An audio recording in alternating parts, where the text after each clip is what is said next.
Una realidad constante en la historia más actual de Colombia es aquella de la lucha por el territorio. Si bien está tomado como escenario tanto el ámbito rural como el urbano, suele considerarse como situaciones ajenas con características intrínsecas, existe una relación fuerte entre ambas zonas.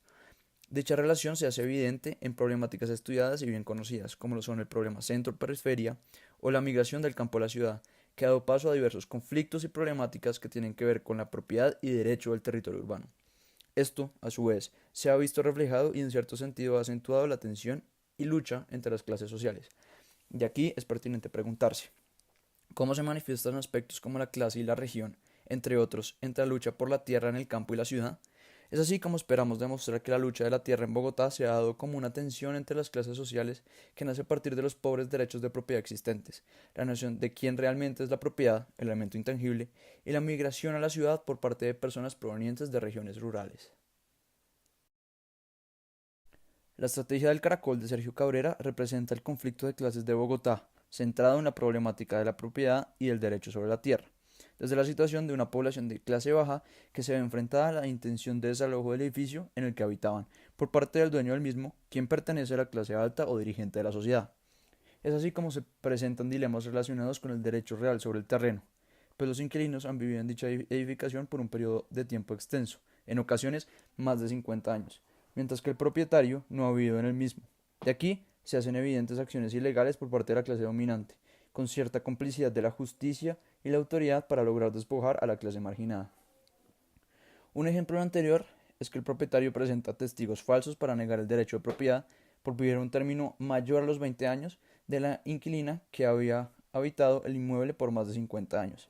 En este sentido, se da a entender la ilegitimidad del reclamo por el suelo por parte del dueño, situación que no es atendida por las instituciones locales, quienes están guiadas por la supremacía económica y social y por tanto buscan proteger los intereses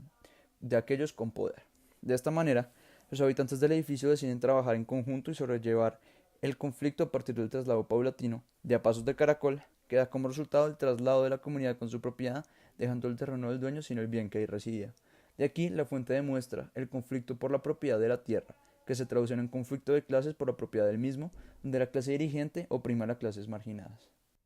Está bien. Esta lucha por la propiedad de la tierra no es un tema nuevo en la ciudad, pues en Bogotá se ha presentado históricamente la lucha barrial por la propiedad de las tierras de forma constante. Esta lucha constituye mecanismos permanentes o coyunturales asumidos por los habitantes de los asentamientos populares para solucionar problemáticas cuyo origen está en las contradicciones asociadas a la organización colectiva del modo de vida. Un ejemplo de esto es la historia del barrio San Martín de Porres en la ciudad de Bogotá. Este barrio se ha visto constantemente acechado por las luchas barriales debido a que desde sus inicios se constituyó como un barrio popular habitado por una población de bajos recursos que empezó a ejercer dominio sobre este tipo de terrenos sin haberlos adquirido. Ahora bien, la población en su mayoría fueron labradores de tierra provenientes del altiplano cundiboyacense, los cuales miraron a Bogotá y decidieron ocupar estos terrenos debido a la expulsión generada por la violencia en Colombia. Bogotá fue la mayor receptora de migrantes y también el lugar donde se vieron con mayor intensidad los mecanismos y formas de lucha de los barrios populares. Este traslado poblacional trajo como consecuencia un incremento en el casco urbano de la ciudad de personas desplazadas por la violencia y en el periodo comprendido entre 1954 y 1974 la tasa poblacional anual dobló casi al periodo anterior. Ahora bien, como consecuencia de lo anterior, esta lucha se convirtió en una lucha social. Esta lucha por la propiedad era de personas de estratos mucho más altos hacia personas de estos barrios pues marginados y asimismo lo que intentaban hacer era expulsar a estas personas para poder adquirir estos terrenos. Para contextualizar un poco acerca de los argumentos mencionados anteriormente, es necesario entender un poco de la historia de cómo se ha distribuido la tierra en Bogotá. Esta ha tenido variaciones a lo largo de los últimos siglos, sin embargo, su auge comenzó a inicios del siglo XX, momento en el que llegaba la revolución industrial a Latinoamérica, causando una gran migración de las personas que llegaban del campo hacia la ciudad. Asimismo, debido a esta revolución y a la importancia que tomaron las personas adineradas que empezaron a adueñarse de importantes cantidades de tierra y las familias que ya poseían se fortalecieron.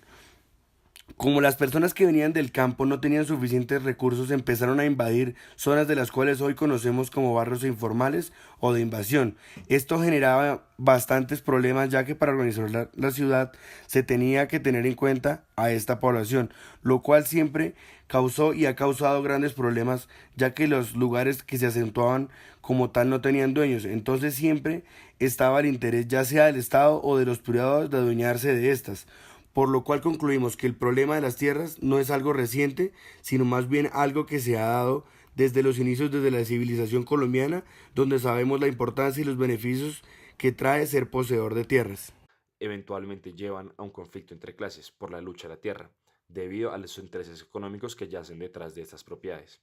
Esto se puede ver, como se explica en un artículo de la Universidad Nacional de Colombia llamado Impactos sociales del proceso de gentrificación en barrios de origen informal.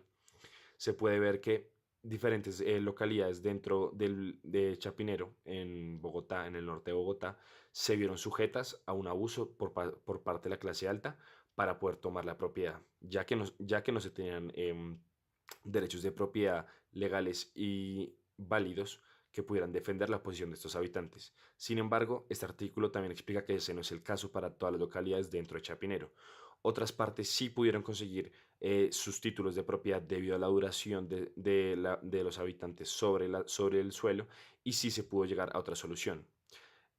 Tristemente, hoy en día se ven otros procesos sobre esa misma región en los barrios de los Olivos, como diferentes textos del espectador muestran. En las fotos que se ven en el video se puede ver cómo a través de los años los diferentes intereses económicos, tanto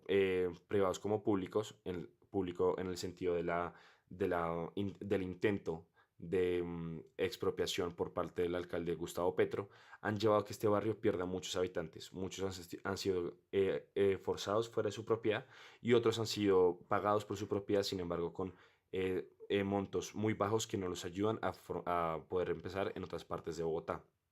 Entonces nosotros creemos que, cerrando este argumento, que los intereses económicos detrás de las diferentes áreas en Bogotá llevan a un conflicto entre clases necesariamente por una relación de poder que sea de los grandes intereses económicos de la clase alta, abusando una posición de vulnerabilidad de las clases bajas. Ya en modo de conclusión, queremos mostrar un patrón que nosotros mismos encontramos a partir de las fuentes en mano, y es que muchas veces la lucha a la tierra en Bogotá se da primero que todo por una migración de personas que llegan a Bogotá por diferentes razones, ya sea el conflicto armado y la violencia o cualquier otra razón válida. Una vez en Bogotá, estas personas buscan un asentamiento digno, por lo cual tienen que entrar en la lucha de la tierra, y no siempre consiguen los derechos de propiedad y no siempre se asientan de la forma legal. Sin embargo, ellos solamente están buscando una forma digna de vivir. Y por último, la tercera etapa es que se encuentra la lucha de las clases a partir del asentamiento de estas personas. Esto puede ser por las ganas de expropiación de estas tierras para proyectos económicos, o simplemente por el dominio de las tierras por parte de los ricos. Y esto es porque, ya a rasgos más generales, para concluir, se puede decir que en Colombia la lucha a las tierras ejemplifica muy bien la historia de lo que se ha visto y la desigualdad del país.